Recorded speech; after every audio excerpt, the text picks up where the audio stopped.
Bueno, y está con nosotros Graciela Ocaña, legisladora porteña, y ella ya miraba y decía, bueno, entre otras cosas voy a hablar del libro que acabo de presentar.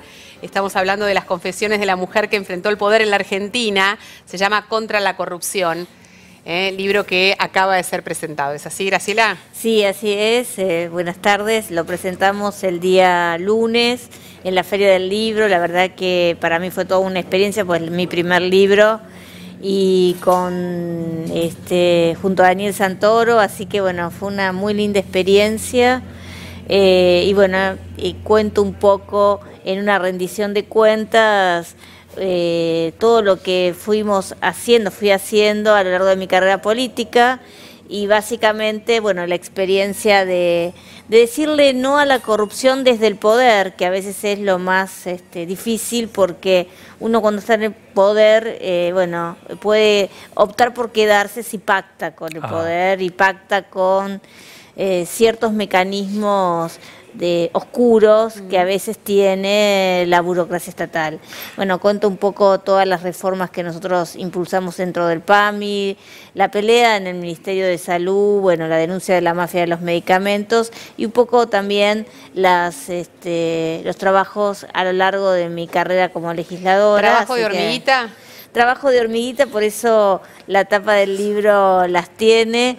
Y bueno, creo que también es importante porque a veces la sociedad, lo digo como ciudadana, ¿no? Uno tiende a pensar que no se puede, que es imposible pelear contra la corrupción, y bueno, creo que esto muestra que a veces, por supuesto, uno pierde en esas peleas y en esas disputas, pero también se pueden hacer muchas cosas, y lo importante es que se termine de erradicar para siempre esta idea de que muchos decían roban pero hacen, porque hay que hacer sin robar, y hay que hacer muchas de las cosas que hoy faltan en la Argentina, porque la corrupción no es solamente, tiene su aspecto moral, su aspecto ético, desnegable, pero me parece que lo más importante es también que la gente sepa que la corrupción, si no se la combate, nos mata, porque el dinero que se llevan esos vivos de siempre, sean políticos, empresarios, sindicalistas, es el dinero después que falta en la salud, en la educación, en los caminos, en las obras públicas. Bueno, ya que el libro es de la corrupción, y antes de pasar directamente a lo político, me gustaría tomarme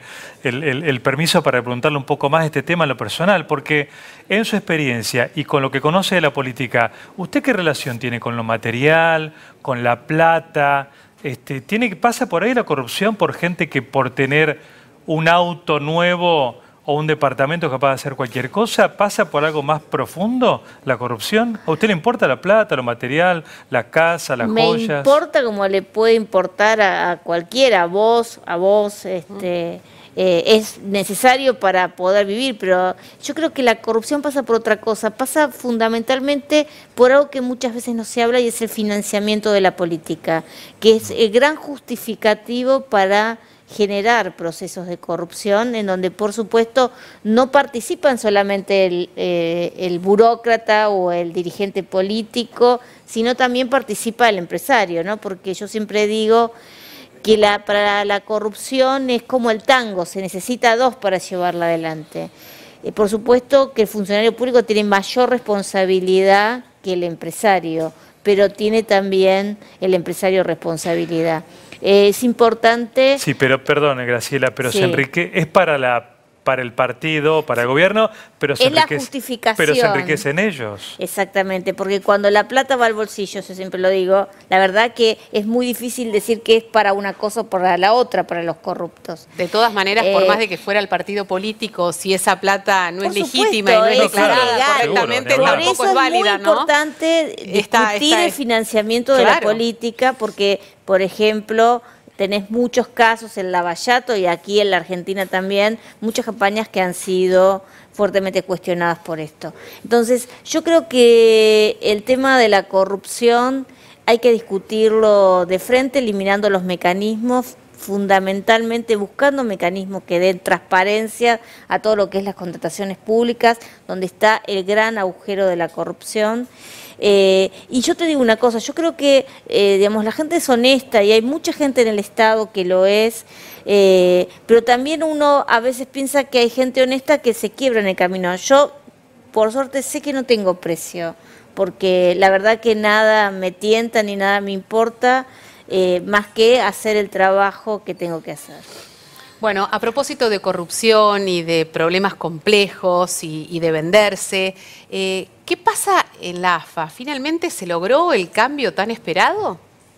Yo creo que no, yo creo que la AFA sigue siendo, por mucho que se quiera haber mostrado como una renovación, son las viejas estructuras del grondonismo que bajo otras caras y otros nombres han tomado el poder dentro de la institución. Y la verdad que me preocupa mucho porque vos sabés que nosotros hicimos una presentación a la Conmebol fundamentalmente porque luego del escándalo del FIFA-Gate, este escándalo internacional que involucró a la dirigencia futbolística de muchos países y la internacional, en donde, bueno, aquí algunos de los argentinos tuvieron un rol estelar dentro de esa estructura corrupta, digamos, no tomaran en cuenta los antecedentes, porque en algunos casos, como Hugo Moyano, por ejemplo, tiene antecedentes y está acusado, digamos, no por ni siquiera por mí, sino por la Procelac, es decir, el área competente de lucha contra el lavado de dinero, la Fiscalía especializada por lavado de dinero. Entonces, el lavado de dinero y el fútbol son cosas contradictorias, igual que el juego y el fútbol. Entonces, me parece que la Conmebol no tomó el debido análisis, vaya a saber por qué, porque cuestión política. ¿O de conveniencia quizás? O de conveniencia de los antecedentes de algunas de las figuras. Lamento porque incluso algún dirigente deportivo que tiene representación ante la FIFA me comentó que la FIFA, por ejemplo, hace una investigación personal sobre patrimonios, bienes, personas, que eso es muy exhaustiva, y en este caso dejaron pasar por alto, y bueno, esperemos que no nos topemos dentro de poco nuevamente con esta situación que ya conocemos, que los clubes están fundidos, los dirigentes están ricos, y que esta inyección que le ha dado la venta de los derechos de televisación a la AFA no termine otra vez malversada por estos mismos dirigentes, ¿no? Está sonando hace rato su nombre para, bueno, primero sonó para ser ombudsman del Congreso, ombudsman de la Nación con aprobación del Congreso, no prosperó, ahora como candidata a diputada de Cambiemos en la provincia. ¿Es cierto? ¿Hay una oferta concreta? Dos cosas. La Defensoría sigue aún vacante, digamos, me han propuesto, entre otros nombres, y ojalá, y esto es lo importante, más allá del nombre, que el Congreso pueda cumplir con el mandato que tiene de la Constitución de nombrar al Defensor del Pueblo, que hace 7 años ese cargo está vacante por la falta de consensos.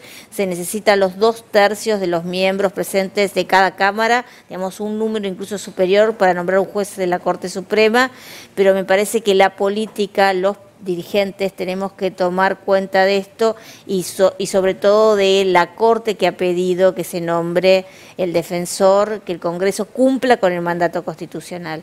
Y por otro lado, bueno, sí, la verdad que yo estuve fuera porque me invitaron a un seminario de estudiantes argentinos que estudian en la Universidad de Estados Unidos, y leía, digamos, todas estas versiones que no son, digamos, la verdad.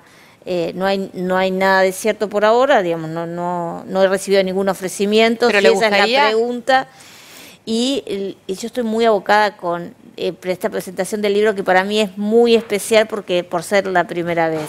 Graciela, como política, ¿le gustaría? Yo tengo una profunda admiración por la gobernadora de la provincia de Buenos Aires, que está haciendo una tarea, yo creo, muy importante, porque está haciendo aquello que muchas veces los dirigentes políticos no han hecho porque no se ve, porque por supuesto cuando uno hace política es más lindo por ahí comprar o inaugurar una estructura, no sé, luces, un hospital, pero no trabajar sobre las cuestiones profundas que tienen que ver que el hospital necesita insumos, necesita profesionales, necesita presupuesto, y la gobernadora está trabajando, por ejemplo, en temas de salud, en temas de educación. Bueno, este conflicto muestra que es una mujer que no ha decidido solamente solucionar el problema del salario docente, sino que quiere solucionar el problema de la educación en nuestra provincia de Buenos Aires. Entonces, yo creo que tengo digamos,